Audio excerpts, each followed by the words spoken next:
'Tis the season for spending, but remember, a new year is around the corner, so use your money wisely. Want to find out how? Keep watching today's Jamaica Magazine. I'm Adrian Atkinson. More after this message.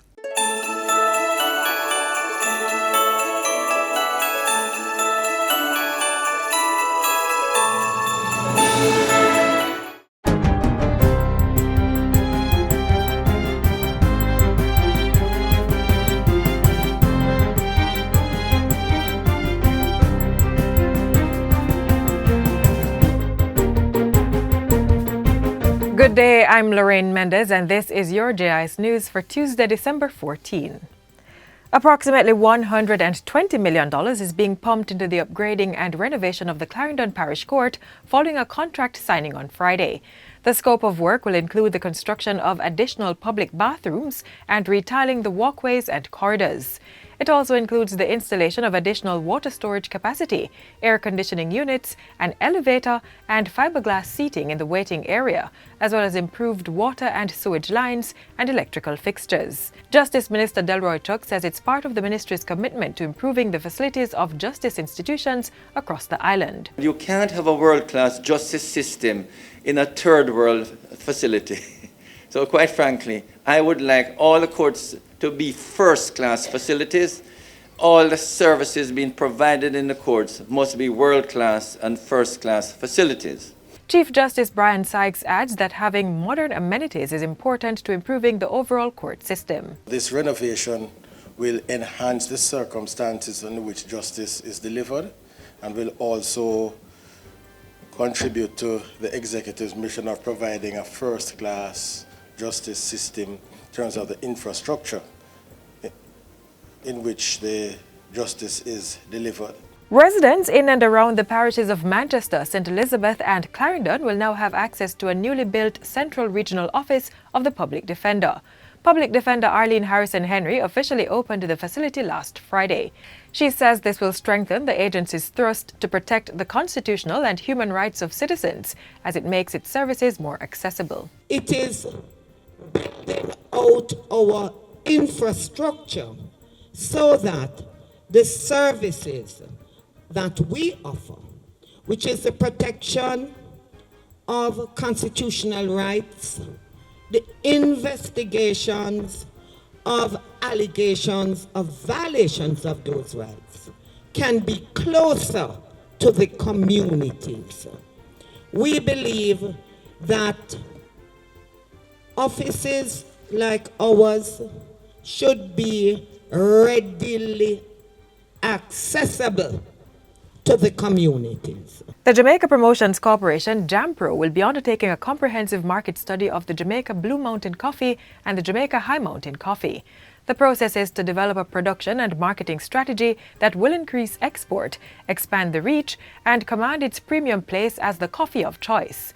The undertaking was formalized with the signing of a Memorandum of Understanding MOU with the Jamaica Social Investment Fund JSIF Rural Economic Development Initiative Ready 2. Managing Director of JSIF, Omar Sweeney, says JAMPRO will employ field studies and interviews with domestic producers and processors of coffee to ascertain capacity and the challenges associated with production. I look forward to the completion of this tremendous study that will come, and what we look forward is being able to see a series of effective marketing strategies that would target the overseas market, as well as the ability to reposition our coffee brands, right, as one of the best in the world. And certainly, we want to contribute overall to the national growth of our agricultural sector. President of JAMPRO, Diane Edwards, says over the next 8 months, the team will conduct validation research on the Jamaica Blue Mountain coffee markets. They're going to be looking at the market trends, at the consumer trends, at the distribution channels in the international market, and really deciding where is the best market for us to focus our efforts. Ms. Edwards says JAMPRO will also explore unique market opportunities for single, fair trade and organically grown coffee. In addition, the entity will make recommendations to mitigate challenges in order to make production viable and sustainable and to guarantee profitability for farmers and others along the value chain. A Trafficking in Persons Handbook is now available to further equip frontline workers to readily identify cases in their field of work. The book outlines the definition, indicators, and differences between trafficking in persons and smuggling of migrants. It also helps to identify a potential victim and how to assist, protect, and refer them to the relevant state agencies. At the handover ceremony recently, National Security Minister Dr. Horace Chang said the handbook was part of the training and sensitization process for those targeted. The ongoing training of everybody who interfaces at that level, from the schools, the clinics, the community, social workers, police, customs, immigration, must be trained to be alert. Because the only way to deal with this is to be so sensitive that the moment you see it, you almost get a sixth sense after training, what to look for and intercept and stop this kind of activity. Trafficking in persons is recognized globally as a major criminal activity and is the third largest income earner for criminal organizations, behind drug trafficking and arms trading. Dr. Chang says although data suggests that the activity is not as extensive in Jamaica, persons need to remain vigilant so that the trade does not grow. One of the truisms of criminal activity is that if you get efficient in one area, they look in other areas. So at this point where we are in Jamaica, it is crucial that we maintain our vigilance, training, and sensitization of everybody involved.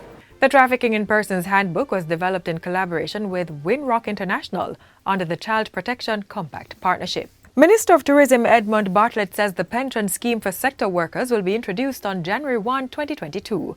Legislation giving effect to the scheme was approved by Parliament 2 years ago, but the implementation was delayed with the onset of the COVID-19 pandemic. Minister Bartlett says arrangements have been concluded with the fund manager, Sagicor, and fund administrator, Guardian Life. He says approximately 350,000 tourism workers are to begin registration come January 1.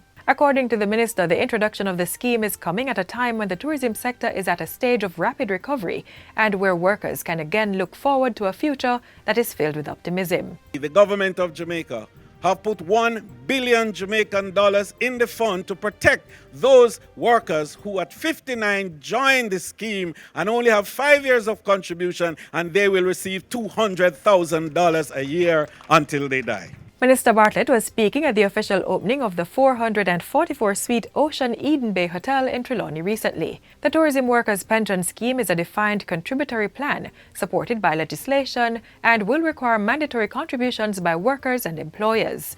A key feature of this pension scheme is that it will allow workers to move around within the industry, taking their benefits without being penalized or losing any of their contributions.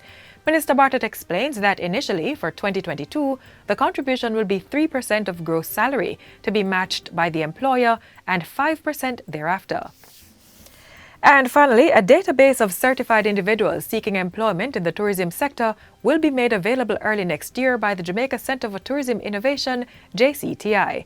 It's one of two initiatives by the entity to recruit tourism workers and will facilitate the uploading of resumes by individuals. Tourism Minister Edmund Bartlett says this will allow employers direct access to candidates with the required skills for positions in their organizations. This is a revolutionary move in our labor market arrangements.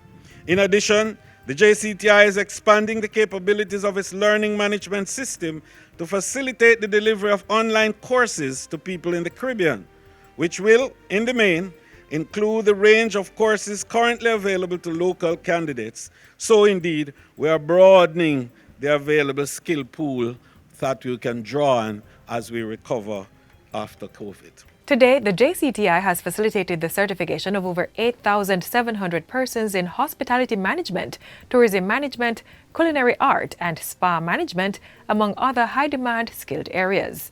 The minister says further training is being arranged to have more certified personnel available in the industry. And already we have had engagements with the American Hotel and Lodging Institute and the American Culinary Foundation, the Hart NSTA and Ray Neville Academy, as well as Smith Tourism Research. And I just finished discussion with a team out of Seville in Spain to enable training in language. This is very important for us because our workers are going to define the way forward for industry. And that's it for JIS News today. I'm Lorraine Mendez. Thanks for watching.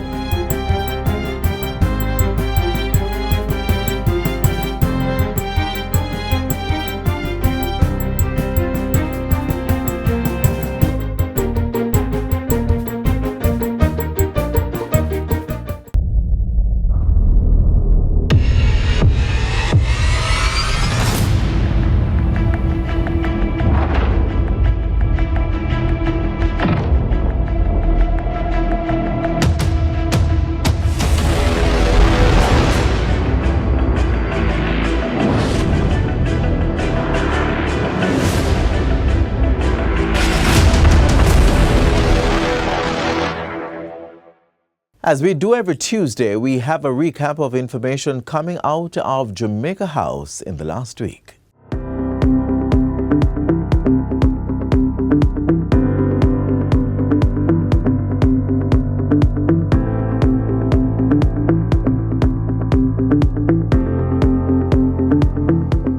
Prime Minister announces relaxed curfew hours for Christmas, welcomes a $3.7 billion Kingston investment, and opens first hotel since pandemic.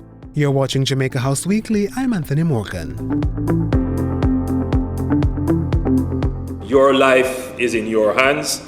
The government is going to move to return the economy and the country to normalcy, and we are doing so with great caution and great care. But there is a limit to which the government can shield the citizens from the threat and without creating more problems. Prime Minister Andrew Holness in Parliament Tuesday as he outlined adjusted COVID-19 containment measures for the period December 10 to January 13 next year. Curfew hours will go up to 1 a.m. on Christmas Eve and New Year's Eve. Regular curfew hours have also been extended by an hour to 10 p.m. Operating hours for rivers, beaches, and other water attractions have been extended until 5 p.m. Prime Minister Holness says the mandatory work-from-home order for public sector workers will come to an end on December 31. Protocols governing places of worship, weddings, annual general meetings, and events hosted by the government remain unchanged. Rules governing burials, funerals, and the public gathering limits also remain in effect. In the meantime, Prime Minister Holness says the entry requirements for persons traveling to Jamaica are still in force. Travelers are required to present a negative PCR or antigen test 3 days before travel to the island. Vaccinated persons who opt for the PCR test will not be asked to quarantine. A mandatory quarantine is in effect for travelers who are vaccinated but have taken the antigen test. The same is true for persons who are partially vaccinated and those who are unvaccinated. Prime Minister Holness, meanwhile, says the island is preparing itself for a fourth wave of COVID-19. In addition to administering booster shots, government was actively building out field hospitals, increasing the number of vaccination sites and oxygen generators, as well as procuring an additional genome sequencer. If you had already been vaccinated, please take the booster to enhance your immunity. And if you did not get vaccinated at all, you are extremely vulnerable. So please get vaccinated now. Ahead of Parliament Tuesday, Mr. Holness gave remarks at the 6th meeting of ministers and high authorities of science and technology. Jamaica co-chaired the December 7 and 8 virtual forum with the Organization of American States under the theme Harnessing the Power of Transformative Science and Technologies to Drive Our Communities Forward. Mr. Holness told the forum that the COVID-19 pandemic has caused Jamaica to redouble its efforts towards a stronger, more resilient and inclusive recovery. Utilizing new technologies in our service sectors, bridging the digital divide, the transition to e-commerce, renewable energy, biotechnology, biodiversity, and addressing climate change are some of the areas which will underpin post-pandemic growth and development.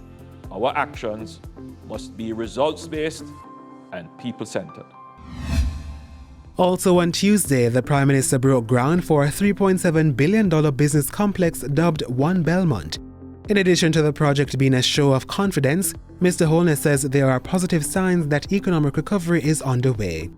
The Prime Minister also revealed that the real estate and construction sectors grew by 5.2% at the height of the pandemic. The real estate industry, the construction industry, continues to boom in the pandemic, and we are confident that that boom will drive us out of the fallout in economic activity and lead to a stronger and better recovery.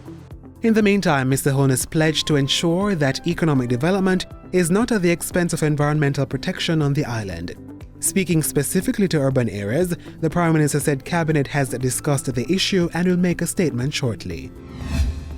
Democratic countries must therefore continually improve citizen security, increase access to education, health, and economic opportunities, reduce inequality, protect human and environmental rights and diversity, improve anti-corruption frameworks, and maintain the rule of law. Jamaica continues to work in each of these areas. Prime Minister Andrew Holness as he joined a democracy summit hosted by U.S. President Joe Biden Thursday. The Prime Minister headed to Trelawney Thursday to open the first resort since the start of the pandemic in March last year. Ocean Eden Bay Hotel is a 5-star all-inclusive facility operated by the H10 Hotels chain. The property boasts 444 suites, meeting facilities, convention services, as well as a range of sport and entertainment options. Mr. Holness used the opportunity to call on more tourism workers to take the COVID-19 vaccines. There is no room for complacency, and I want to emphasize the need for all Jamaicans, especially our hardworking tourism workers, to get themselves vaccinated, to shield themselves, the guests, and of course, their own families and friends with whom they must interact every day. Back in Kingston Friday, the Prime Minister held talks with a team from the Inter-American Development Bank headed by President Mauricio Claver Carone. It's the first official visit by the IDB President and his senior leadership team to Jamaica. The IDB President commended the government for its fiscal management of the country, noting that stewardship of the economy prior to the pandemic has put the island in a great position to rebound.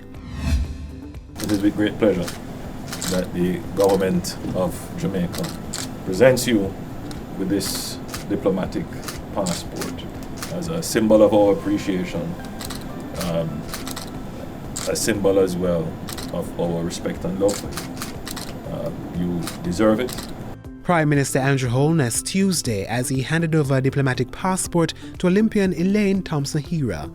Mr. Holness congratulated the World Athletics Female Athlete of the Year, saying the country was proud of the talent, confidence, and passion she displays. He also urged the history-making athlete to continue to break records and showcase brand Jamaica.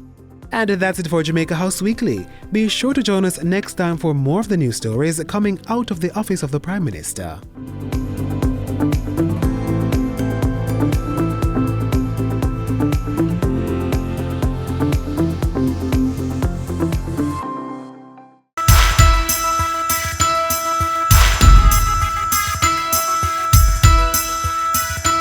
The Christmas trend today has changed a lot from previous times. So previous times you had big markets, there was a lot of home cooking.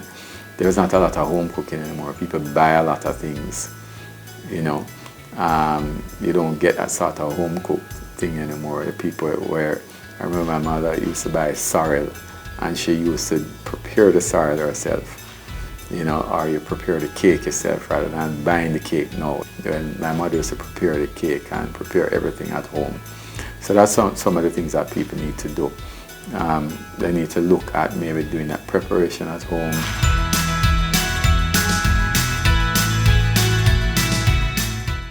There is a little saying, when Eskimo have money, him buy fridge. So this Christmas, if you get a little bonus or find yourself with some extra money, don't be like the Eskimo, spending foolishly. Instead, plan wisely. Create a little budget and try to stick with it. If you don't know how, we here at the Jamaica Information Service have your back. Watch this feature for some money-saving tips.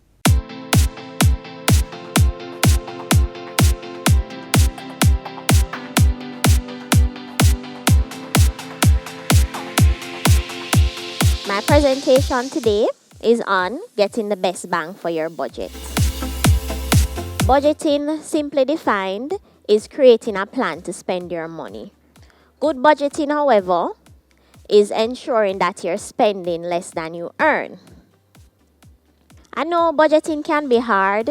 You make a budget and you find it difficult to stick to it, but it's one of the best ways to keep track of where your money is going every month. And then you can identify what changes you need to make in order to reach your financial goals.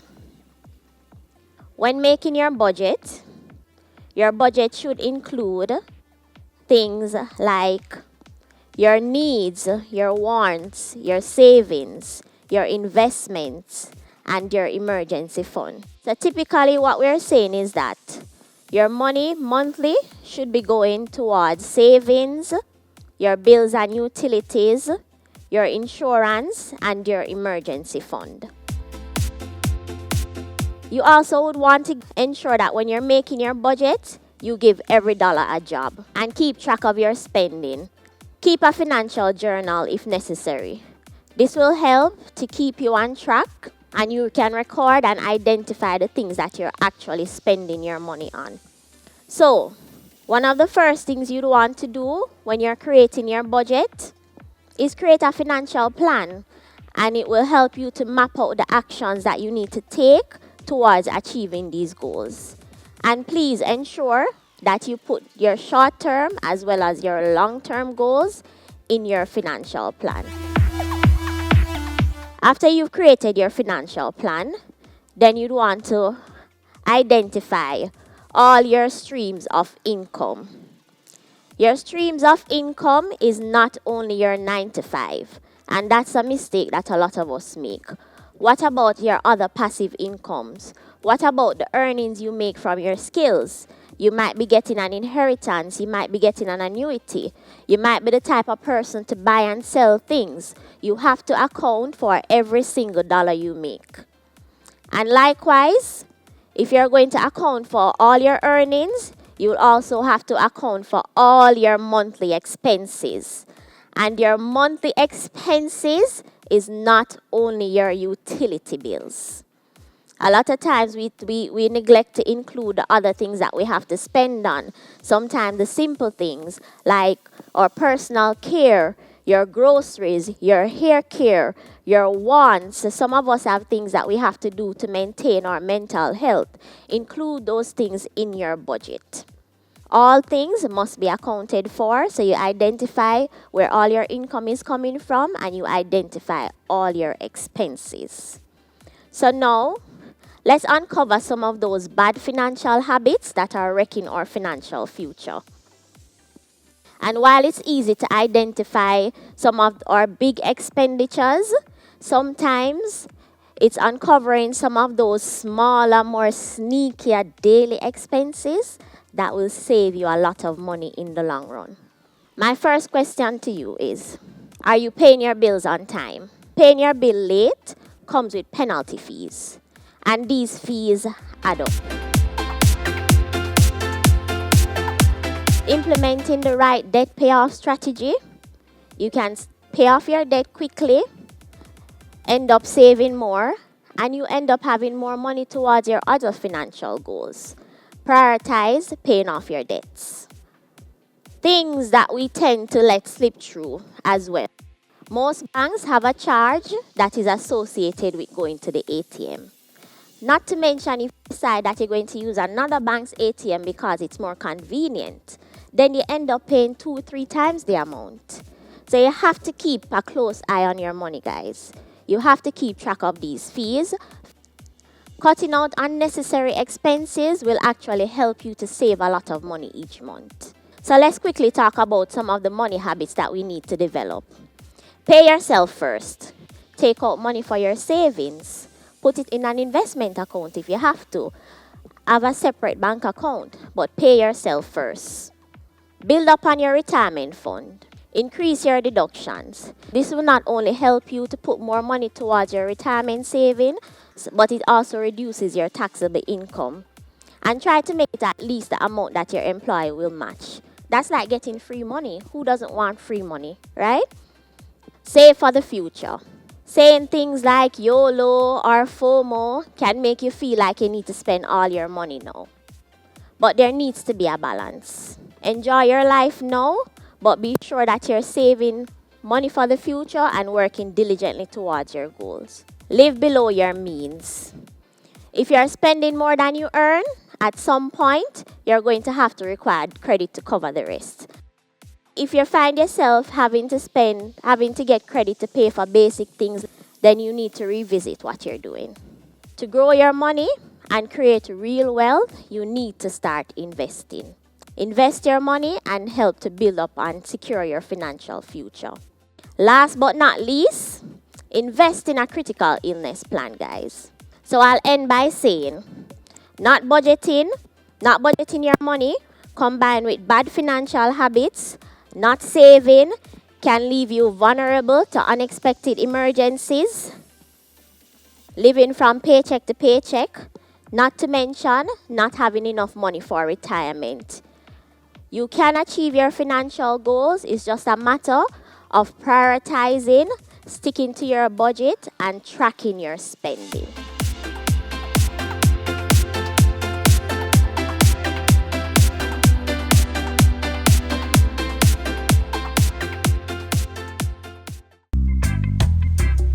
Coffee was introduced to Jamaica in 1728. Creighton Estate was established around 1765, and the Blue Mountain Range and the central region of Jamaica, which is the Grand Ridge of Jamaica, were the major coffee producing regions. Currently, we are fully certified under the Rainforest Alliance, and we are the very first entity in the Caribbean region to attain that certification. Now, the Blue Mountain Range of Jamaica is a microclimate of the island and has provided the perfect conditions for growing the Arabica coffee. A typical day in the Blue Mountain, the most sunlight is in the mornings from about 11:32 to 4 p.m. You know, this is the weather that we experience. This is a norm in the Blue Mountain. It's nothing unusual, you know, for the range to be covered with mist. And after sunset, the temperature basically goes below 20 degrees Celsius. So those are the perfect ingredients to develop high quality coffee. You know, the culture here is rich. We're an extremely creative, you know, set of people. In Jamaica, there's everything. If you're a nature lover, we have it. If you like the wetlands, we have it. You know, great coffee, you know, great food. You know, God has been good to us. You know, the God has been good to us. The universe has been good to us, you know, as a country. And this rock, I love it, man. I love it.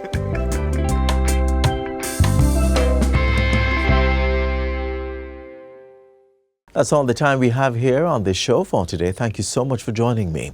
Remember, don't spend more than you earn. Note and keep track of every penny. And think about using your talent to make some extra cash. And don't forget to visit our social media pages and let us know what you think about our show. Until next time, I'm Adrian Atkinson. Do take care. This has been a production of the Jamaica Information Service, the voice of Jamaica.